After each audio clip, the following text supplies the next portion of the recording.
Halo, perkenalkan, saya Ruth Laura Silalai dengan NIM 66180015, jurusan Manajemen dari Universitas Ars Bandung.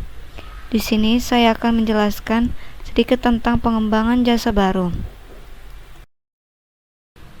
Langsung saja yang pertama, apa itu pengembangan jasa baru?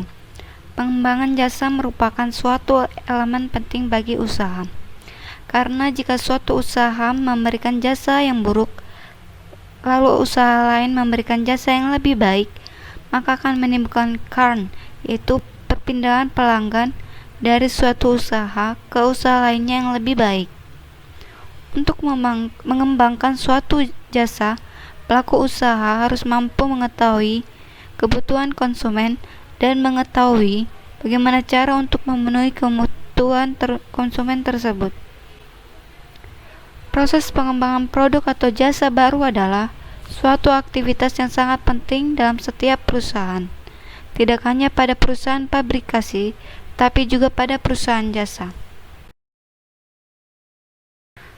Menurut Fandi Ciptono, prosedur pengembangan jasa baru pada prinsipnya terdiri atas 6 tahap utama, yaitu 1.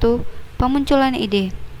Ide jasa baru dapat bersumber dari sumber internal, misalnya dari manajemen puncak dan karyawan, maupun sumber eksternal, misalnya dari konsultan, pelanggan, pemasok, distributor, publikasi, pesaing, dan sebagainya.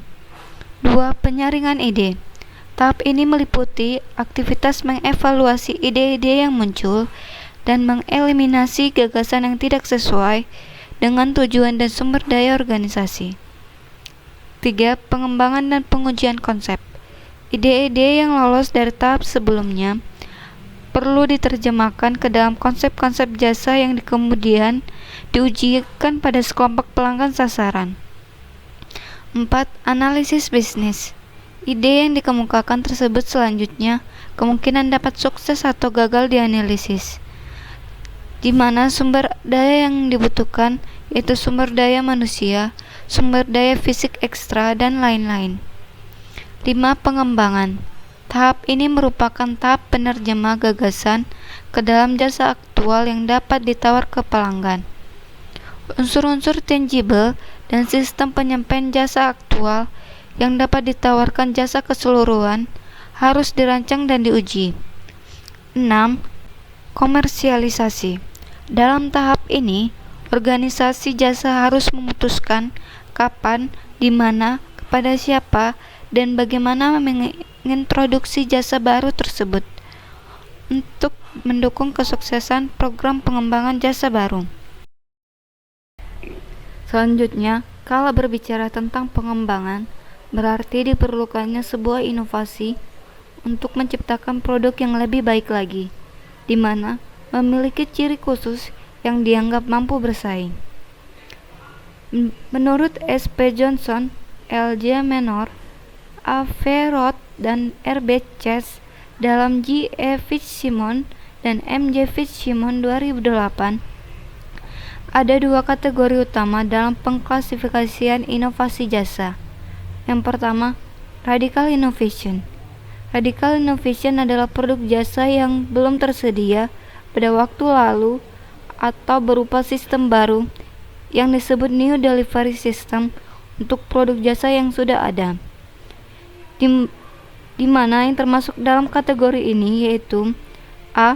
Major innovation, merupakan inovasi jasa yang benar-benar baru bagi pasar atau belum pernah ada di pasar. Biasanya sangat dikendalikan oleh informasi dan teknologi berbasis komputer. B. Startup business, merupakan jasa baru di pasar yang sudah dilayani sebelumnya. C.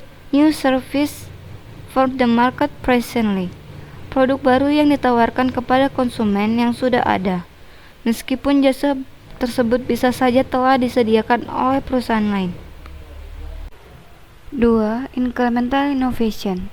Incremental innovation adalah perubahan-perubahan terhadap produk jasa yang telah ada, yang dinilai sebagai perkembangan atau improvement.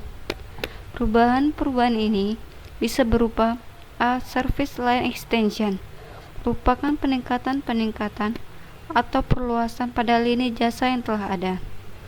B. Service improvements adalah perubahan yang pada fitur jasa yang ditawarkan.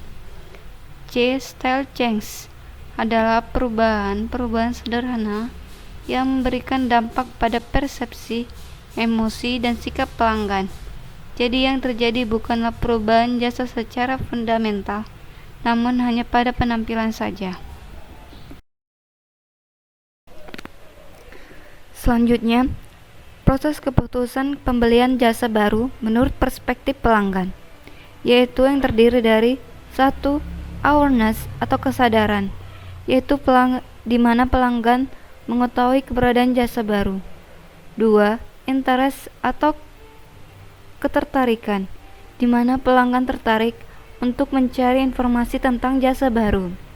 Ketiga, evaluation atau evaluasi, yaitu di mana pelanggan mempertimbangkan apakah perlu mencoba jasa baru. 4.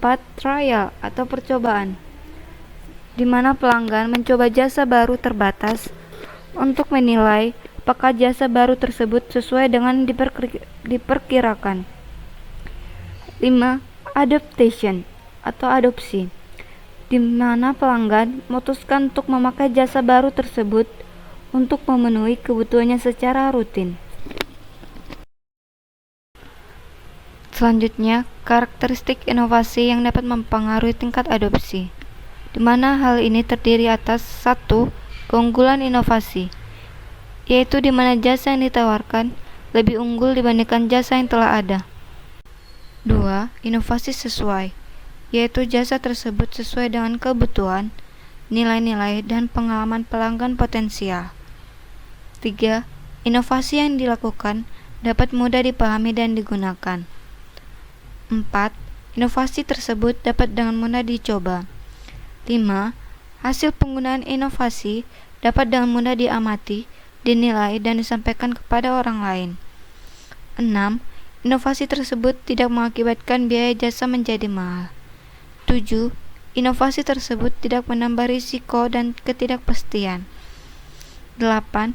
Inovasi tersebut tidak menyalahi etika, norma-norma, dan mendapat pengakuan sosial. Demikianlah presentasi tentang pengembangan jasa baru yang dapat saya sampaikan.